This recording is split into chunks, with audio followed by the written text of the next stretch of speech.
So we got a little bit of rain. Making it kind of steamy out here. Cotton flurries hit me in the face. It looks like root there. Some moringa probably came up. And the little bastards probably pulled it up. So this is the orange. Oh. Hey. Hey man. How you doing? You're fine now, but don't you come here acting like no caterpillar. I'm not here for it, okay? Alright. So yeah, here's my orange bell. I gotta put another one over there. 2 cucumbers, and all of my old peas are still not coming up. And this is my first experience with seeds being too old to be viable, because I'm pretty sure that's what it is. That I planted some 2-year-old seeds. Cutie pie is happy as hell. Ooh, she beaming. She flossing on these hoes. Slay, bitch. Here's my tomato plant, peppermint. Are these flowering? I may transport some of these to the raised bed just because they're looking pretty healthy and they don't appear to be flowering. So I may transport them over here. It's garbage day, as you can hear. And see this trap set up for rabbits.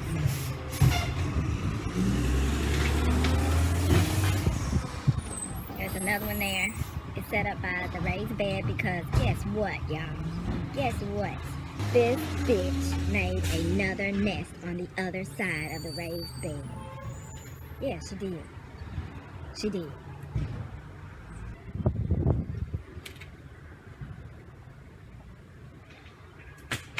Okay, I did a couple of things and I need to water, but I thought it'd be best for me to, it would look better for me to show it to you before it gets watered. It looks like the goddess will water them for me. But meanwhile, let me show you how everything's coming along. I had a beautiful talk with one of my sisters yesterday. I mean, when I tell you, me and my ladies talk for hours, and it is invigorating. So, man, I love the people in my life. I swear to God. So, I kind of did a pass through of the freaking traps because long-running feud with these damn thuggish ass rabbits. But enough about that. This is about the garden. The moringa are going to go in my outside pots that the rabbits have been digging in. So I'm letting the moringa come up first, and then I'm going to transplant them into the large pots. These are all my herbs that didn't come up, and it's just as well. I've decided to plant a whole lifetime of herbs that I don't even use. So, and they didn't come up. I don't know if it was too early or what have you, but they didn't come up. So in the meantime, I put a moringa in all of these for it to come up, and it has been raining, so hey girl, hey. So that'll be good. All I need is 2, but you know, there are 5 here, 4 over here, which I'm sure have dried out and are like, oh, well, we're done. Orange bells that I decided to put in, that I finally decided what to put in these planters. I'm only gonna put 2 because they do get large, even though these planters are shallow, so it will limit their size, and that's fine as well because I just want to have 2 full bushes coming up from these planters. And I believe the orange bell should be able to take a drought. A short drought or 2, you know, if I have to travel and Mr. is tired when he gets home. I don't expect him to come water these things. So yeah, hopefully they'll be fine. This one's doing lovely, and I got this one in first, so that gives me the impression that they'll be okay. You know, I wanted something that was going to be, like I said, bushy, constrict the view inside, but still let us be able to see outside, which is why I put 2 here. We still have this open view out here where the moringa is going to come up in their larger pot. If I didn't make that more confusing than it needed to be. Still have that marjoram and pineapple sage. And I'm not going to use pineapple sage anymore because I have another green herb I prefer to use in all my food. So, yeah. Now, I don't know how it is that the rabbit does not get in this short raised bed and create nests here, but she doesn't.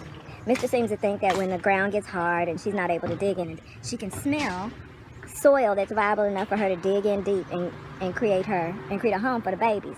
I don't know what it is, but they're not really messing with this raised bed. And there's a soil bag in case she really was using the soil bags to hop up onto that bitch. I don't know how she did it, but she did it, and she did it twice. She did it a second time.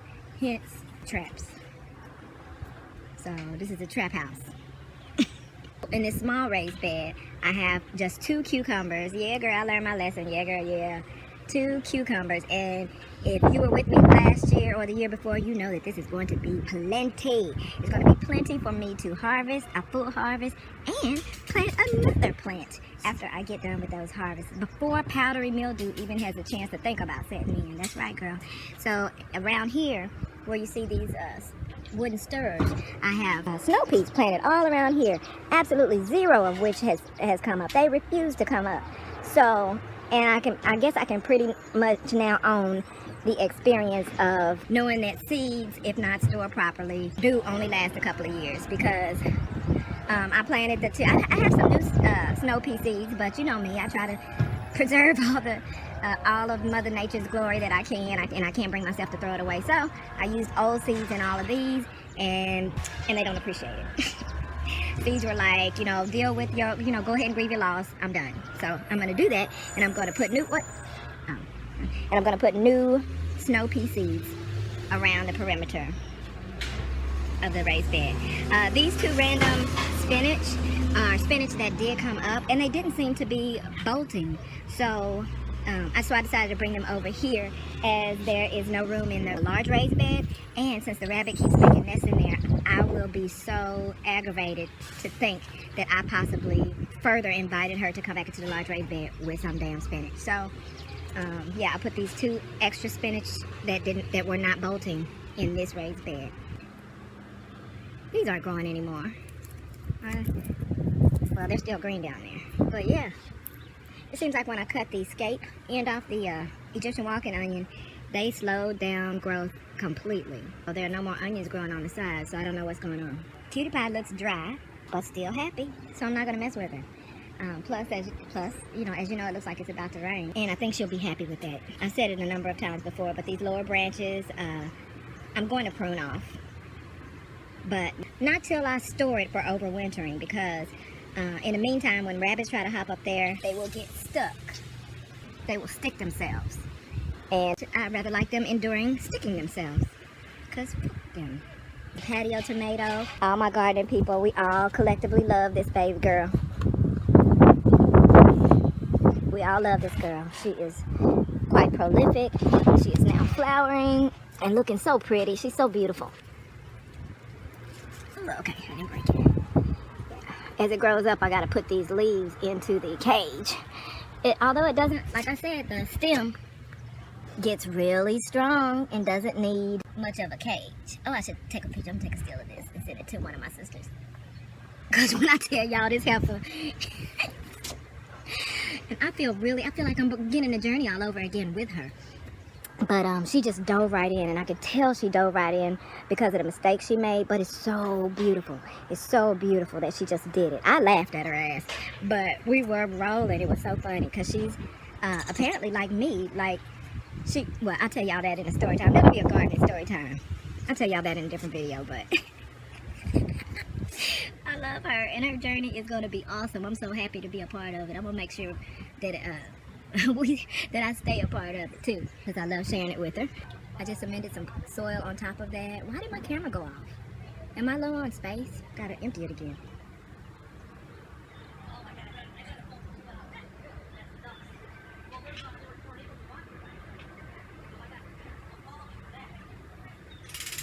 I'm eavesdropping.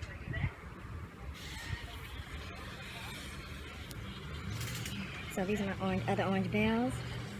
And there's the other pot that's going to be for the moringa. Here's the spinach. Ooh, it wants water. Okay, I feel you, girl. I feel you. Here's another spinach that I transported. These are my green leaf, what is this? Caesar? Yeah, Caesar lettuce. That's my little tomato that was supposed to follow that one in harvest. But it looks like it's going to give me tomatoes right in that little pot, whether I transport it or not. Egyptian green onion that's doing fine over here. And could use some more water though, but here comes the rain. I just heard them say there was a tornado watch. There's a purslane. Oh man, yeah girl. I'm gonna start juicing those because they're gonna start flowering. This one's gonna start flowering. When you see these little doodads here, it's hard to see. They're almost like little buds. Well, shit, I guess they are little buds. They're gonna start flowering. And I don't need no more seeds because that thing is so not potent, but resilient. So resilient that I actually, when I first thought this was a regular weed, well, before I realized it was a nutritious, edible superfood weed, I pulled up a whole plant and left it on hot asphalt, y'all, in the middle of summer, girl, for 3 freaking days in the sun on the front porch. Some of y'all saw that happen. And then when I realized it was superfood, I went and got that dried up plant that I left on the thing, and I stuck it in. I didn't even put the whole thing. I just put the root part in the ground, did not water it, and it did that. Okay, there was a whole pot full of them, and there was too many to handle. So needless to say, I actually had missed to throw the pot away, and I stuck a little piece in this raised bed, and that was last year now. I stuck a little piece in this raised bed, and this is what I have this year. So, and my purslane is the original wild purslane. See how this little spinach was about to bolt and flower already? Can't have that. Callaloo, child. This is 2 plants, y'all. Once you start harvesting off these things, I don't know, it goes into, I don't know, it starts doing the most. So I'm actually gonna cut all of these tops off because I don't want it to come all out here. So I actually could have just put 1 plant in this planter. But anyway, these are the seed heads that I eat for daily vitamin. And also, I was telling my girl yesterday that I'm going to start harvesting and cutting these like a fresh bag full of already cut, washed and cut, because they freeze fresh greens, right? And then cook them later. Because, well, y'all saw what I went through. It wasn't no big deal, and it wasn't complicated or anything. But some of you guys saw what I went through when I was making the callaloo that I had, you know, held for overwinter. Anyway, I want to see if it works just the same, where you can freeze the fresh leaves and then cook them later. I'm going to try that out. I'm going to go get a bowl and cut those tops off. Perpetual spinach, ready to juice actually. Pulled some of those the other day to put in a salad, so I don't like mostly Swiss chard in salad, but I do like to juice with them because the Swiss chard seems to salt my juice, like in my vegetable juice. You know, like when you juice vegetables and you want to put a little salt on it, the perpetual spinach does that. You never read that in a book, and I don't hear anybody saying it, but that's what it happened. Here's the callaloo. I mean, not callaloo, damn. My collard greens. I may have a wrap with that today. Yeah, because I had some mackerel patties. Hey, girl. It's Mr.'s girl right there. Okay. Hey. She's checking me out. Hey. Hey. She looked over here. Hey, girl. How you doing? You and Mr. got babies this year? Okay, I feel you. All right, take care of yourself. Okay, all right.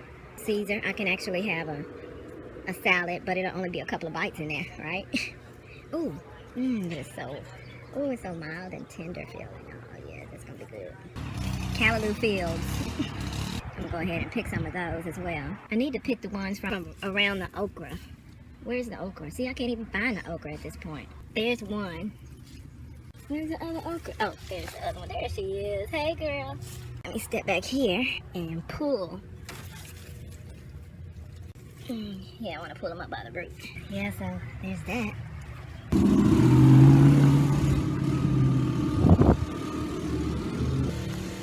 Take these. I like to take these sticker plants and put them right here. So if a rabbit tries to come through, again, stick themselves. These are way too much and way too close together. But we're gonna work through it. It's gonna be a good thing. What? Mr. Scout this forsythia. We're thinking about hiring somebody to come and get those roots out of there.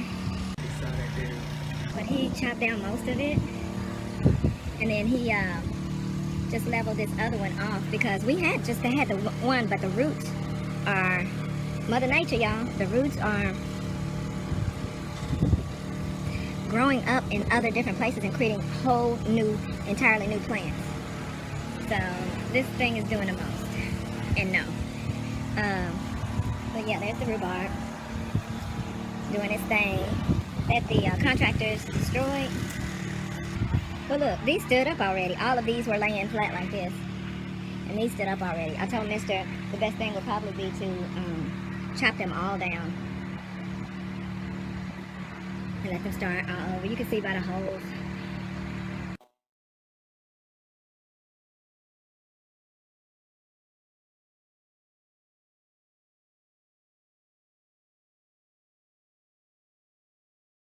Just to show you how severe of a hacking these things can take.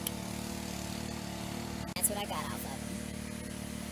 Actually, because these plants are so small and I was primarily thinning them and I have all these bottom roots, I'm going to cut these off before I put them in the water, because I'm not gonna be having to do a detailed cleaning on all that. I cut the roots off.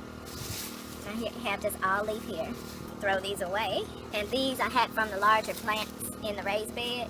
Seed heads are going to be my daily vitamin supplement.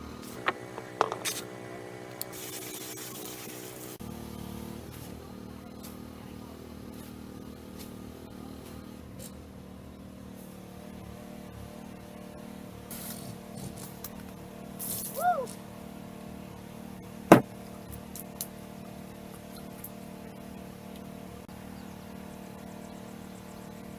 Giving that soily water to that spinach, to the spinach I transplanted. Give the other two spinach some of this water. They're still not all the way clean, but they're clean enough to take into my house without thinking I'm gonna take some bugs in with me. Now these are ready to go inside for an indoor washing. Oh, this thing is still going. Well, that might as well show you what else I harvested. I harvested some of the purslane because I want this to start going in my juices, as well as, you know, I sprinkle the leaves over salads, and I use them as a adornment for like enchiladas and stuff, the same way you would green onions. But they don't change the flavor of anything. They're just extremely nutritious superfood, and I like to always add superfoods to everything I possibly can. I admit I'm out of it indoors, so it was time for me to come and harvest a few leaves. I'm probably going to eat one or two of these and save the stems for juices. And sometimes if I feel like because my eating is healthier, my breath gets stale sometimes. So I'll pop a leaf. I'll come out and pop a peppermint leaf for that reason as well. Because they freshen your breath topically, but they also have medicinal work to do internally. So I take advantage of that, of course.